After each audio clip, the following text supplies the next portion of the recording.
Tubuh manusia adalah bukti kekuasaan Allah dan kehebatannya dalam mencipta sesuatu dengan sangat sempurna. Banyak keajaiban yang akan kita dapati dengan mengkaji setiap sudut perincian penciptaan Allah pada tubuh kita. Antara keajaiban penciptaan Allah pada tubuh kita ialah kulit. Kulit merupakan organ manusia yang paling besar yang berfungsi melindungi organ-organ dalaman badan manusia. Kulit adalah sangat sensitif walaupun ia berfungsi melindungi tubuh daripada kecederaan. Salah satu fungsi utama kulit adalah pertahanan barrier terhadap pelbagai risiko eksternal dan internal yang berbahaya. Penyusunan lapisan kulit dibahagikan kepada 3 susunan utama, iaitu lapisan epidermis, lapisan dermis dan lapisan hypodermis.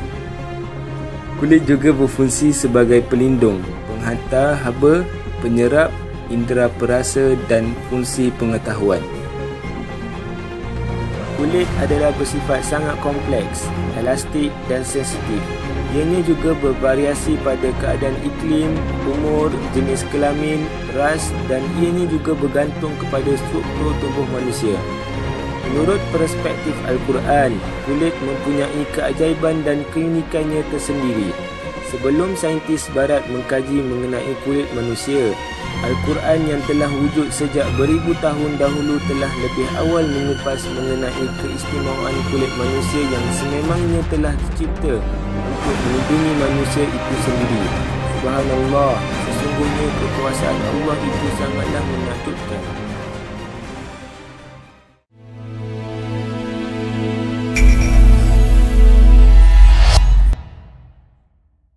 Boleh doktor terangkan maklumat asas tentang kulit manusia? Contoh yang kulit manusia ni ada 3 lapisan. Boleh doktor terangkan dengan lebih lanjutnya? I cover semua. Okay, first question about kita punya skin. Firstly, I mix lah English and Malay. I think you are good lah. Okay, can understand lah. Even you study science previously pun you in English juga lah. So, as you know, our skin is the largest organ, organ terbesar dalam sistem tubuh badan kita.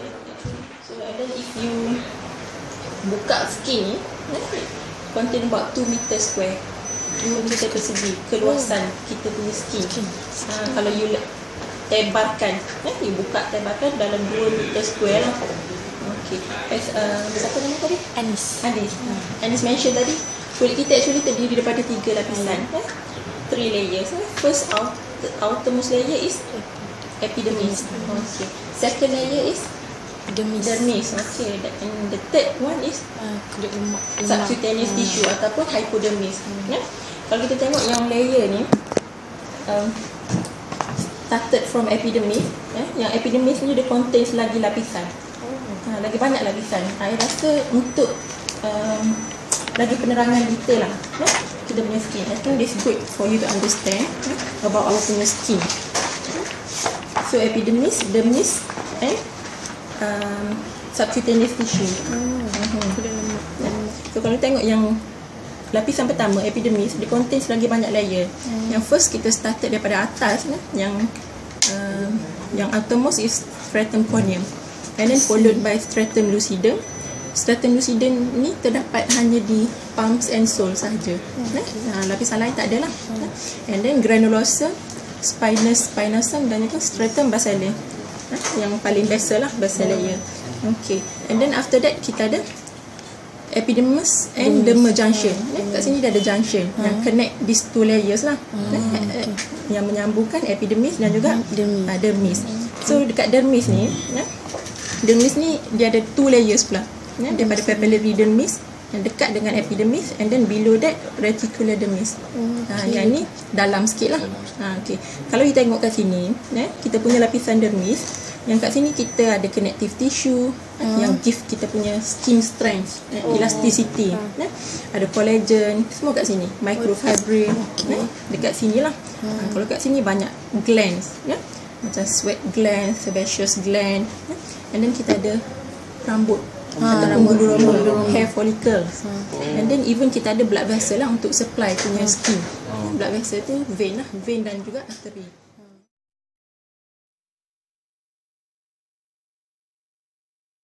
kulit. Paling nipis 0.04 nanometer. nipis. And then yang thickest kita punya palms and soles. Yang ni 0.16 nanometer. So about 4 times thicker lah than eyelids. And then kulit pun depend lah. Kalau yang baby, dia punya skin very thin compared to yang old age, orang tua. Kalau orang yang kan kalau baby kan macam nipis kan. Lepas tu orang biasa macam ni macam tebal sikit. Kalau macam orang tua tu macam lagi Tua dia akan kembali kepada biasa. kembali Okey. nipis. So yang skin yang asalnya, maksudnya yang normal kita punya adult punya skin lah maksudnya. So bila yang makin tua, dia seolah-olah kembali macam baby punya skin. Dia makin nipis, and then dia lose punya elasticity, ketahanan dia semua berkurang. So dia like this lah kalau you tengok graf lah. Any protection apa dia naik and then dia turun balik. Patutlah saya tengok dekat nenek saya punya kulit dia macam dah tak ada nipis sangat. Jangan berkedut. Jangan berkedut. Okey. Terus fungsi kulit. Okay. So fungsi kulit ni banyak lah. You pun tahu apa salah satunya.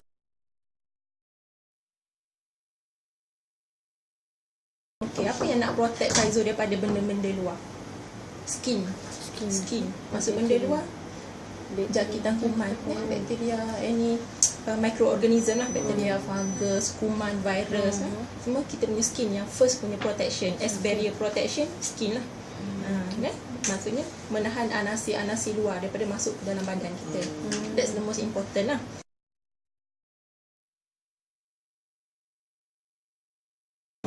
So orang yang lapisan lemak dia lagi tebal dekat dia punya subcutaneous tissue, dia sebagai penebat. Penebat, and then dia ketahanan untuk sejuk ni dia lagi kuat, lagi tinggi. Faham tak? Berbanding dengan orang yang kurus macam ni, macam Isya. Saya Sejuk jugalah. So I think Faizo good body size lah. saya You okay lah. You adult size lah. Okay. So number 4, control evaporation. Evaporation ni proses pemeluapan lah. Yang ni you nak control fluid loss. Kalau you tengok ajaibnya kita punya kulit ni, Masya Allah, Allah buat daripada luar air dia tak boleh masuk. Faham tak? Tapi dalam yang keluar. boleh keluar kan? Peluh, macam dia peluh. macam vein. Kita tahu vein, dia ada injak seolah macam tu. Kalau kita hujan kan, ada air masuk? Tak ada kan? Tapi kalau kita berpeluh ke evaporate, kita boleh keluarkan air, peluh, kita boleh keluar. Itu salah satu fungsi kulit lah. Tak ada yang saya yang kepada cap jari kan. Cap jari betul, setiap orang berbeza. Dan bagaimana pula dengan tapak tangan di dalam kan. Adakah berbeza dari sudut ketebalan dia kan, dia agak tebal sikit kan, ini berbanding kulit biasa. Macam mana dia? Okay, boleh mungkin lepas kita yang tak macam Yang tadi yang kata fingerprint lah. Fingerprint ni, itu yang cap jari ni. Yang ni memang very unique lah. Yang ni memang subhanallah, yang ni tak seorang pun sama. Even you are twin. Kalau awak twin kan, kembar, memang dia tak akan sama. Yang ni actually dia berbeza dari segi kita punya epidermis tu. Dia ada ridge dia. Ridge ni macam mana nak cakap? Proses. Kalau kita tengok punya skin ni, dia ada epidermal ridge lah. So this one yang ridge ni, friction ridge kita panggil. This friction ridge ni yang beza. yang tu lain. Yang ni yang beza. That's why dia bagi appearance cap jari yang berbeza. So yang ni memang tak sama untuk setiap orang. Faham tak? So yang ni yang I nak mention lah, sebab you tak mention dalam ni kan. Nanti kalau you mention about ajaran kulit, you mesti masuk dia. Keajaiban selain pada doktor cakap tadi, masuk air, kulit jari, ada tak doktor boleh tambahkan lagi keajaiban? Yang ni, okay, that's a good question lah. Yang ni I rasa you memang tak boleh miss when you mention about keajaran kulit. Sebab you kena relate dengan Al-Quran. Apa yang ajar ni kulit ni? Betul? So apa yang tahu dalam Al-Quran yang mention pasal kulit? Dia akan, bila terbakar. Bila macam terbakarkan baik tadi. Sebab you nak berdakwah, you nak berdakwah kan? Yang tu surah apa? Cepat. Bilik. Tak ingat ke? Yang you hafaz Quran ke? Baru juzuk 1. Balik buka An-Nisa ayat 58. 56, sorry. Ayat 56 surah An-Nisa. Yang ni yang mention tadi lah. Orang-orang kafir ni lebih kurang lah maksud dia kan. Orang-orang kafir ni Allah kan azab dia dalam api neraka kan. Akan bakar kulit dia dan ganti dengan kulit yang lain. That's the word, the key word situ. Bila bakar, ganti dengan kulit yang lain supaya mereka merasa azab pedihnya api neraka. Okay. So kenapa kat sini Tuhan kata dia akan ganti kulit. Bukan bakar lagi dalam, so you sakit. Itu betul lah, nak suruh sedang. Apa lah, sense tadi kan, yang you punya nerve punya ending. You tahu kita punya nerve dekat lapisan epidermis, dermis punya layer. So dermis second layer kan, epidermis, dermis. Dekat dermis ni, kita punya nerve ending kita, saraf ni, ujung-ujung saraf ni, kat situ banyak terdapat. So saraf ni lah yang rasa sakit, yang rasa sentuhan, yang deria rasa tadi. So bila you burn punya ni, sampai yang tadi mention yang second degree burn, bila sampai dia punya dermis ni, yang tu the most painful punya kesakitan. So bila bakar api neraka, dia akan terbakar kulit and then damage. So dia akan masuk lagi dalam, bakar lagi. Betul? Bakar lagi. Tapi the more deeper, the deeper you masuk skin tu, dia dah tak rasa sakit. Sebab yang nerve punya ending yang mula terbakar tu memang dah damage. That's why subhanallah, Maha Suci Allah diganti balik kulit. Ganti balik kulit, epidermis, dermis dengan subcutaneous tissue, ganti balik, ada balik yang tu. So you rasa balik dia punya sakit, kesakitan tu. Terbakar itu, ganti balik. So dia ganti supaya kamu merasa sakit. Ni kalau tengok yang ni, Profesor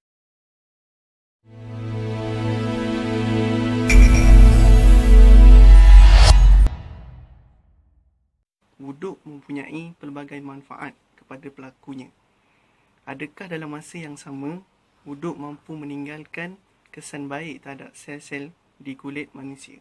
Mohon penjelasan, Ustaz. Allahumma salli wa sallim wa barik alaihi wa ala alihi wa sahbihi ajma'in, amma ba'd. Sebenarnya Islam ni dia sangat mementingkan kesihatan. Okey. Dan apa dia ni, dan dia ada Islam di antara keistimewaan dalam Islam dan beberapa amalan-amalan lain lah. Dan yang begitu nampak ketara sangat yang berkait dengan disebut tadi berkenaan dengan kulit. Sebenarnya kalau kita tengok dari sudut wuduk sendiri, maka Allah menyebut fa idza qumtum ila as-salati faghsilu wujuhakum wa aydiyakum lil marafiq wamsahu bi ru'usikum wa arjulakum lil ka'bayn. Allah menyebut, maknanya bila kita nak solat, Allah perintahkan kita berwuduk, basuh muka, basuh dua belah tangan, sapu kepala, dua kaki. Okey. Dan sebenarnya basuh wuduk ini, sebenarnya kita bila berwuduk, sebenarnya kita membasuh anggota kita ataupun kulit-kulit kita yang terdedah. Itu konsep yang terdedah. Okey. Khususnya muka, antara yang paling banyak, muka, dua tangan, kaki, itu anggota terdedah yang banyak terkena mungkin kotoran, kuman-kuman dan seumpama dengan lah. Okay, jadi maknanya bila kita basuh, lepas tu Rasulullah sendiri bila ambil wuduk, biasanya Nabi dia akan guna air sedikit. So bila guna air sedikit, maknanya untuk meratakan diperlukan gosokan yang agak kuat. Gosok semua seluruh tubuh. Dan sebenarnya kalau tengok pada kajian-kajian perubatan, terutamanya daripada negara China, mereka buat kajian, dia kata dalam tubuh kita ni dia ada lebih kurang 700 dipanggil apa dia namanya, pusat-pusat refleksologi. Yes. Tetapi yang begitu yang cepat memberi rangsangan tidak banyak, sekitar lebih kurang 66 saja 66. Maknanya kalau tempat ini dirangsangkan, dia akan cepat memberi keaktifan balik terhadap sel-sel saraf kita. Dan mereka buat kajian sebenarnya 66 ini, katanya kita 61 dia panggil titik-titik refleksologi itu sebenarnya semua terdapat pada anggota wuduk. Muka, buah tangan, mata kaki. Itu tempat berwuduk. Sebab itulah bila kita ambil wuduk, dan selain daripada kita basuh kulit kita basuh kulit sebenarnya, kulit muka, kulit tangan, kepala kita, kaki. Sebenarnya kita dalam masa yang sama, selain pada kita membuang kotoran, dalam masa yang sama sebenarnya kita sedang mengaktifkan balik sel saraf kita, saraf dalaman dan sebagainya. Sebab itulah menjadi sunnah Nabi. Nabi sendiri, Nabi dalam kehidupan Nabi 24 jam Nabi berwuduk. Okey, kemudian bila nak solat, Nabi akan tajdid wuduk lagi. Sebenarnya sangat baik untuk kesihatan lah sebenarnya.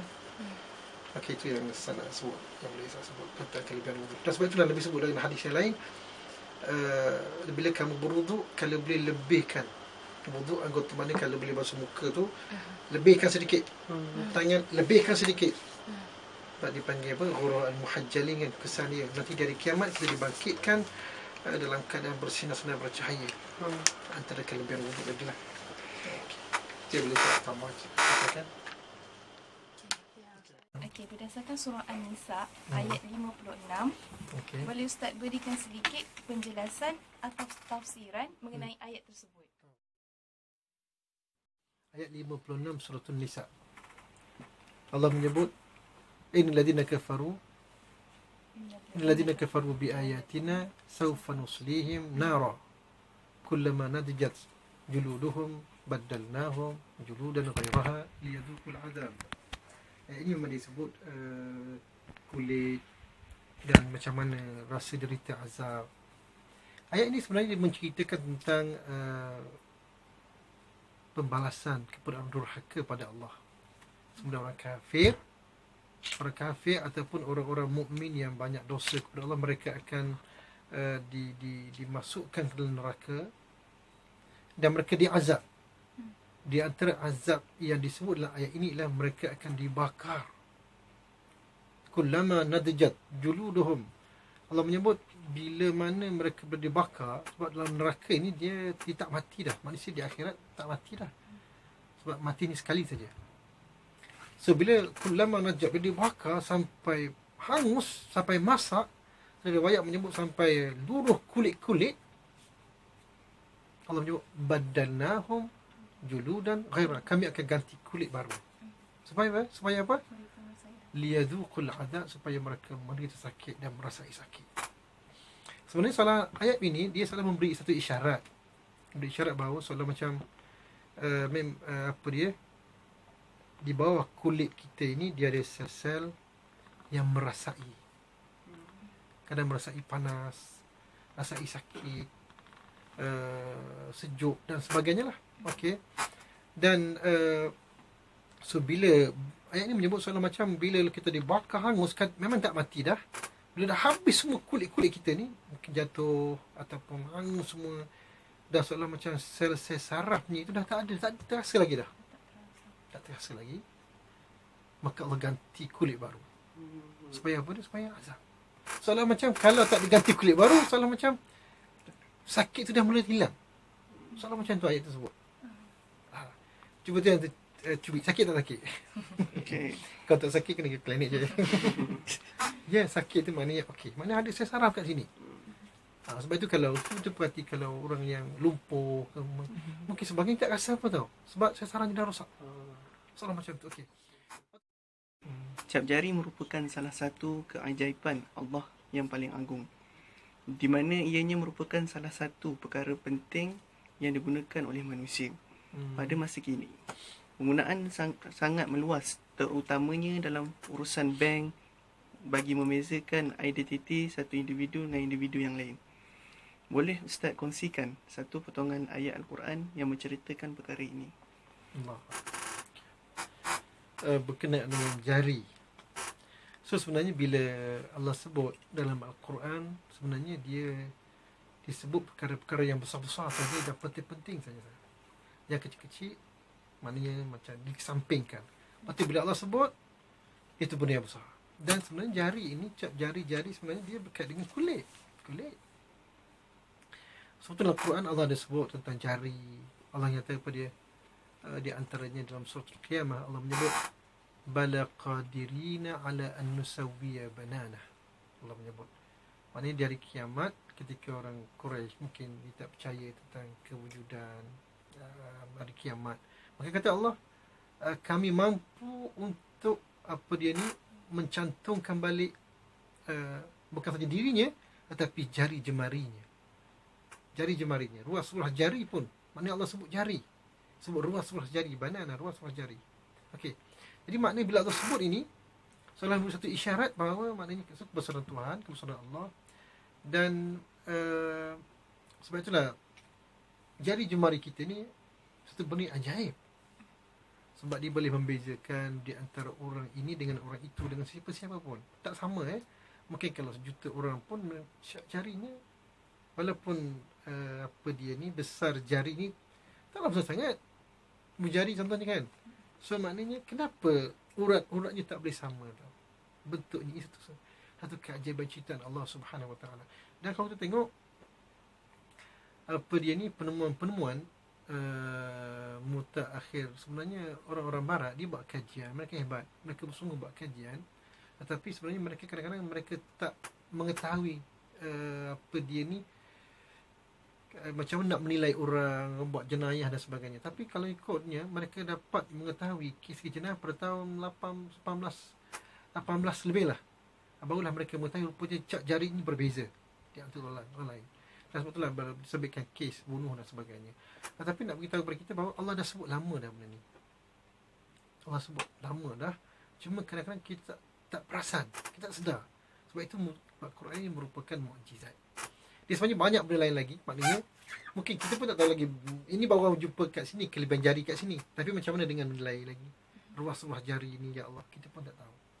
Tapi Allah sebut dalam Quran yang dibacakan tadi, bala qadirina ala an nusawwiya banana. Saya ingat itu yang ayat-ayat yang boleh disebutlah. Wallahu a'lam. Tubuh manusia adalah bukti kekuasaan Allah dan kehebatannya dalam mencipta sesuatu dengan sangat sempurna. Jika kita mengkaji, kita akan menemui suatu penciptaan yang sangat hebat dan sempurna di mana kulit yang dicipta pada tubuh kita adalah berbeza mengikut fungsi masing-masing. Dengan ini maka terungkaplah sudah betapa unik dan hebatnya kulit dicipta demi melindungi tubuh manusia dari segala penyakit. Walaupun sudah mengungkap pelbagai hakikat dan keajaiban kulit pada tubuh manusia, namun ternyata masih banyak rahsia-rahsia yang masih tersimpan dan masih belum terungkap. Hal ini sekaligus telah menempatkan manusia di dalam posisi sebagai makhluk yang menakjubkan dan manusia yang keliru. Hal ini jarang kita fikirkan, sedangkan keajaiban ini merupakan suatu yang mengagumkan dan dapat melahirkan lebih rasa bersyukur pada Sang Khalik yang telah mencipta sel yang melindungi dan menjaga tubuh manusia. Betapa bertuahnya bagi mereka yang sentiasa memikirkan keagungan dan kehebatan ciptaan Allah. Kita sebagai seorang yang beriman seharusnya lebih meneliti dan memikirkan setiap kejadian yang dicipta oleh Allah, bukan sahaja pada tubuh badan, malahan pada setiap ciptaan Allah di atas muka bumi ini. Setiap ciptaan mempunyai fungsi keajaiban dan rahsia yang tersembunyi. Mudah-mudahan dengan menemui keajaiban-keajaiban ini boleh membuatkan kita semakin dekat dan bersyukur atas ilmu yang telah diberikan oleh Allah Subhanahu Wa Taala.